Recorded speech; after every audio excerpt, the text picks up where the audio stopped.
في يوم وقفة العيد عم هاني قرر يروح شغله ويجري على أكل عيشه عشان يدخل الفرحة على أهل بيته قبل العيد، وما كانش عارف إن الطريق اللي مشيه ده هيكون آخر طريق في حياته. النهاردة هنحكي واحدة من أبشع جرائم الخداع، جريمة بدأت بمشوار بسيط وانتهت بخيانة وغدر وقتل. أهلا بيكم، أنا سمير يحيى ويلا نشوف بداية الحكاية.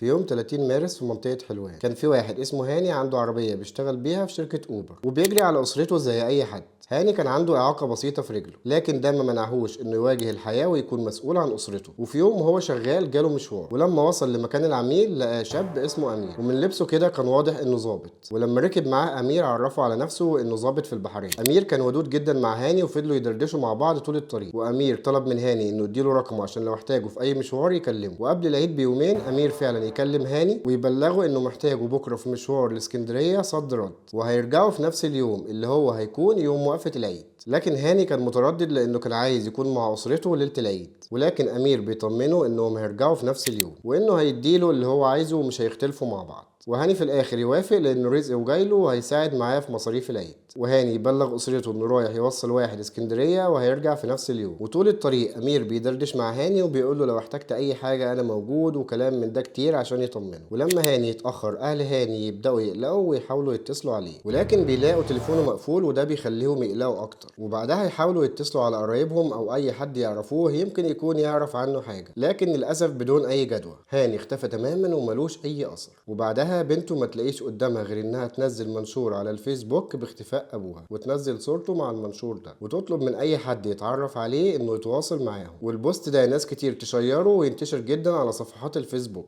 لكن للاسف برضو ابوها لسه مختفي ومفيش اي اخبار عنه. كده عدى حوالي 4 ايام وهاني لسه مختفي واسرته ما تعرفش اي حاجه عنه، فيطلعوا على اسم الشرطه ويعملوا بلاغ بانه ابوهم مختفي من يوم وقفه العيد. وهنا رجال الشرطة يبدأوا يعملوا تحريات وبحث عن هاني. أول حاجة بيعملوا رصد للمكالمات اللي اتعملت من تليفونه، فيلاقوا مكالمات بينه وبين أمير قبل وقعة الاختفاء بيوم وفي نفس يوم الواقعة. وبعد كده يعملوا تعقب للتليفون بتاعه فيلاقوه موجود في محل في الموسكي. ولما يواجهوا صاحب المحل يعترف لهم إنه اشترى الموبايل ده من غير أي أوراق، وإنه وافق يشتريه لأنه باعهوله بأقل من ثمنه بكتير. ولما يقول لهم على أوصاف الشخص اللي باع له التليفون تطلع نفس أوصاف أمير. وهنا بدأت شكوك رجال المباحث تروح على أمير. وبعد كده بيقوم رجال المباحث بالتعاون مع إدارة المرور بتتبع ورصد عربية هاني. وهنا بيكتشفوا إن العربية في خلال ال4 أيام بتوع العيد عملت مخالفات كتير جدا ما بين سرعة وحزام، وإن المخالفات دي كانت ما بين القاهرة والإسكندرية. ولما رجال المباحث عرضوا صور الأشخاص اللي جوه العربية من خلال المخالفات على أهل هاني، قالوا إن هما ما يعرفوش أي حاجة عن الأشخاص اللي جوه العربية دول. وبكده شكوك رجال المباحث بتتأكد وبيوصلوا لأمير وبيوجهوا له تهمة خطف هاني. ولكن أمير بينكر في الأول، بس لما بيواجهوه بالأدلة بينهار وبيعترف بكل حاجة. واللي حصل كالآتي: أمير استدرج هاني وأقنعه إنه يوديه اسكندرية وإن المشوار ده يكون بره الأبليكيشن. ولما يوصلوا اسكندرية أمير بيطلب من هاني إنهم يطلعوا الشقة يرتاحوا شوية، وإنه هياخد حاجات من الشقة وهيرجعوا على القاهرة على طول. وهاني رفض في البداية، لكن أمير أقنعه وأصر إنه يطلع معاه بدل ما يفضل قاعد في العربية. أمير واضح إن له طريقته في الإقناع وعارف هو هيعمل إيه كويس ومخطط لكل حاجة. وبيطلع هاني فعلا مع أمير، ولما يدخلوا الشقة يتفاجئ هاني إن أمير بيخنقه وبسبب الإعاقة اللي عنده ما بيقدرش يقاوم كتير وبيتوفى. وبعدها أمير بيحاول ينقل الجثة في العربية لكن ما بيقدرش يعمل ده لوحده، فيتصل بأخوه ويطلب منه يجي عشان يساعده في نقل الجثة. ويجي أخو أمير وينقلوا الجثة في العربية عن طريق إنهم يلفوها في غطا عربية المجني عليه، ويروحوا على سفح جبلي في منطقة 15 مايو ويرموا الجثة من فوق سطح الجبل بعد ما يسرقوا أي متعلقات معاه. وبعد كده يروحوا محل في الموسكي ويبيعوا التليفون، وبعدها يخططوا إنهم يبيعوا العربية ولكن يتقبض عليهم. وبيروح رجال الشرطة على المكان ده ويجيبوا جثة هاني، ومن تقرير الطب الشرعي بيثبت إن في آثار خنق في الرقبة وإن ده سبب الوفاة، وإنه مفيش أي إصابات تانية ولا في آثار لمقاومة هاني. وبتأمر النيابة بحبس أمير وأخوه على ذمة التحقيق. لكن في الحقيقة إن الحكاية ما خلصتش لحد كده، لأن التحريات والكشف الأمني بتبين إن أمير متقدم ضده بلاغ بخطف شاب سوداني اسمه منذر كان بيدور على عربية يشتريها. وأمير بيوهم منذر إنه هيساعده يشتري عربية كويسة وسعرها حلو من اسكندرية، وبيطلب من منذر إنه يروح له اسكندرية عشان يساعده إنه يشتري العربية. وزي ما قلنا واضح إن أمير عنده طريقته في الإقناع، ومنذر اختفى من ساعتها. وكمان أمير بيتواصل مع أهل منذر وبيبلغهم إن في ناس خطفوا منذر وطالبين فدية، وهو مجرد وسيط في الموضوع ده. وبالرغم من توسلات أم منذر وطلبها إنهم يرجعوا لها حقها ابنها وهي هتديلهم اللي هم عايزينه، لكن ما وصلتش لأي حاجة، وكان رده إن دي طلباتهم وهو مجرد وسيط.